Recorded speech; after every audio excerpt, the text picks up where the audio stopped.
Ada satu fakta yang menurut saya sangat mengerikan dan mungkin banyak orang nggak sadar di luar sana, tapi saya akan coba sadarkan lewat video ini. Mudah-mudahan kalau kamu adalah orang yang akan sangat terdampak dengan fakta yang saya sebutkan, yang saya ceritakan di sini, dan kamu belum sadar, dan setelah nonton video ini kamu jadi sadar, itu kan saya yang terdampak. Nah, kamu akan bisa mulai beradaptasi. Karena kalau kamu nggak sadar apa yang akan terjadi, dan ini akan jadi besar banget. Ini akan sangat-sangat impactful ke mungkin puluhan juta orang di Indonesia. Dan percaya sama saya, puluhan juta orang yang terdampak dari apa yang saya akan ceritakan di video ini akan bikin mereka jadi orang miskin. Jadi ini adalah sesuatu yang sangat berbahaya kalau kita nggak sadar. Dan kalau kita sadar, kalau kamu sadar dan lalu kemudian kamu beradaptasi, percaya sama saya, pegang kata-kata saya, kamu akan jadi orang yang sukses kaya raya. Kamu akan jadi kaum 1% orang super kaya di Indonesia. Tapi kalau kamu nggak ngerti dan kamu tiba-tiba jeder depan mata, kamu udah nggak punya waktu adaptasi lagi, kamu udah telat, ya udah, nikmatilah sisa hidupmu menjadi kelas bawah. Mohon maaf, saya harus ngomong apa adanya. Jadi gini, ini sebenarnya udah terjadi bukan sekarang ya, tapi ini udah terjadi bertahun-tahun dan ini berproses terus. Dan saya rasa impactfulnya, jadi akan terlihat sangat jelas nanti di tahun mungkin 2030, 2040-an. Sekarang video ini dibuat tahun 2024. Masih ada sekitar 4-5 tahun lagi sampai kamu akan merasakan betul-betul dampaknya. Dan kamu harus bersiap dari sekarang. Harus bersiap dari sekarang. Dan kabar baiknya adalah kalau kamu siap, sekarang kamu paham, oke, ini sedang terjadi dan ini benar-benar fakta, ini sedang terjadi.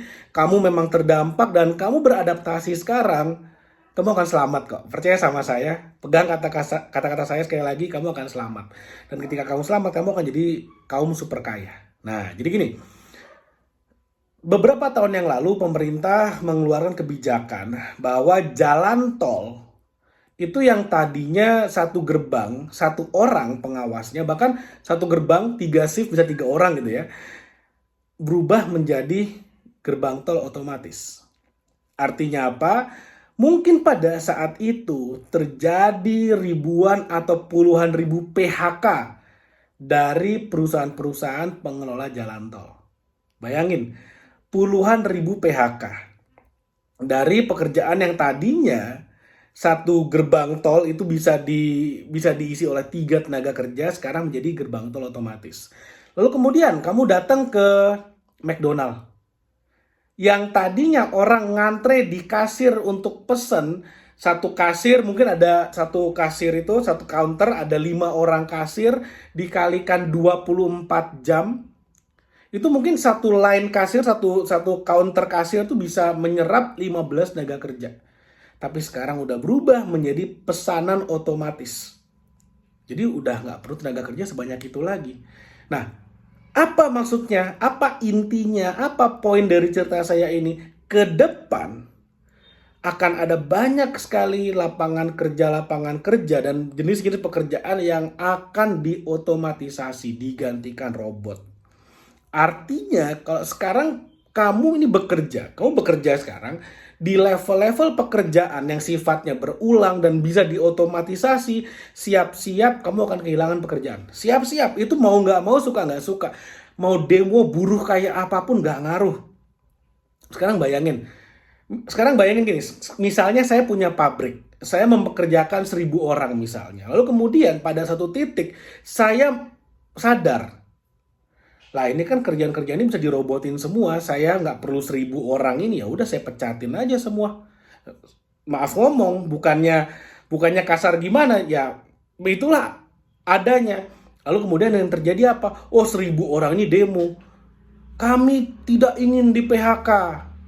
Ya udah, yang saya lakukan apa? Saya bangkrutin perusahaan saya karena saya nggak mampu dan nggak mau lagi membayar para buruh. Saya bangkrutin perusahaan saya.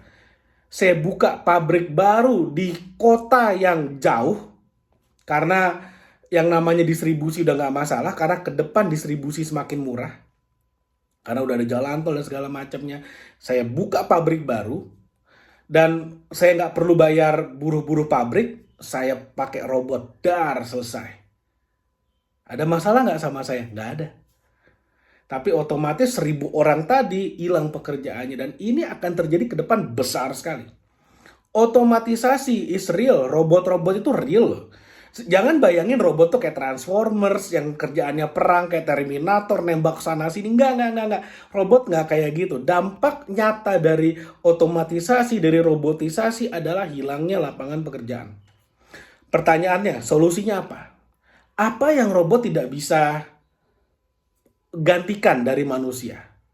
Kreativitas? Oh enggak juga. Sekarang yang namanya artificial intelligence itu udah bisa bikin gambar-gambar, video-video yang sifatnya kreatif. Mereka udah bisa bikin tuh. Dan dengan menggunakan robot-robot, dengan menggunakan AI, artificial intelligence, ada banyak sekali pekerjaan desain yang nanti akan digantikan oleh mereka.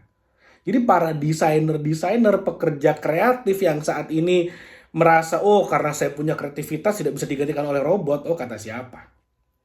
Ke depan akan digantikan.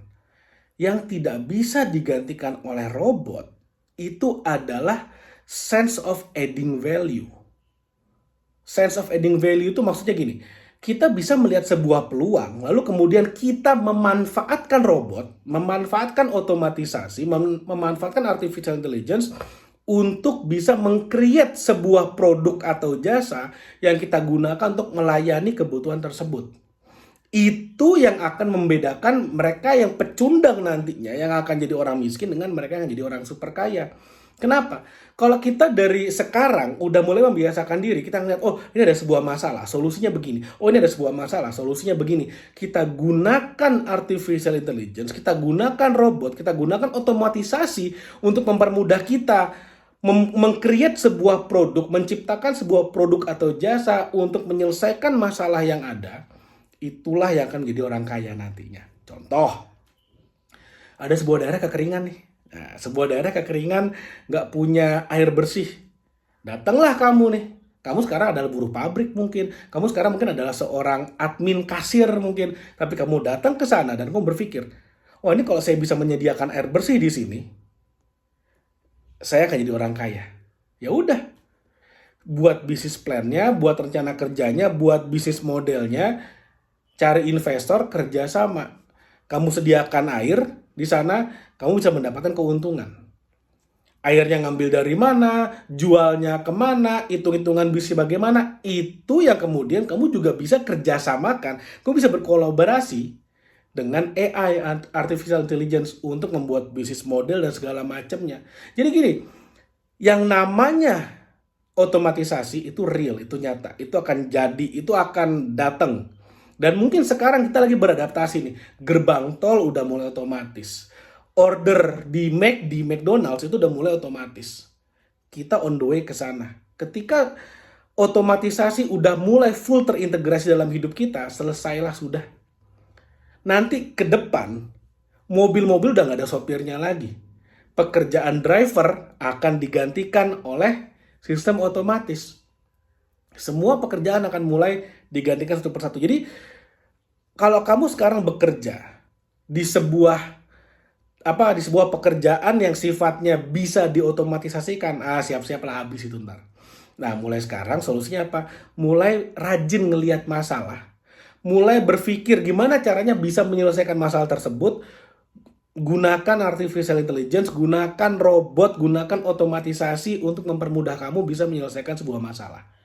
Tadi contohnya, daerah kekeringan, kamu pengen nih menyediakan air bersih. Nah, kamu gunakan tuh ChatGPT lah, segala macam yang ada, misalnya untuk meng-create proposal, meng-create bisnis model, lalu kemudian meng-create konten-konten untuk mulai membangun kesadaran tentang masalah yang ada, dan kamu mulai mencari sponsor, proposal, mulai mencari investor untuk kamu bisa bekerja sama, berkolaborasi. Itu contoh salah satu. Ada banyak banget masalah di dunia. Kamu bisa solve masalahnya, kamu akan jadi 1% yang kaya raya. Mudah-mudahan apa yang saya share bermanfaat. Jangan lupa like video ini dan share video ini, subscribe YouTube channel ini.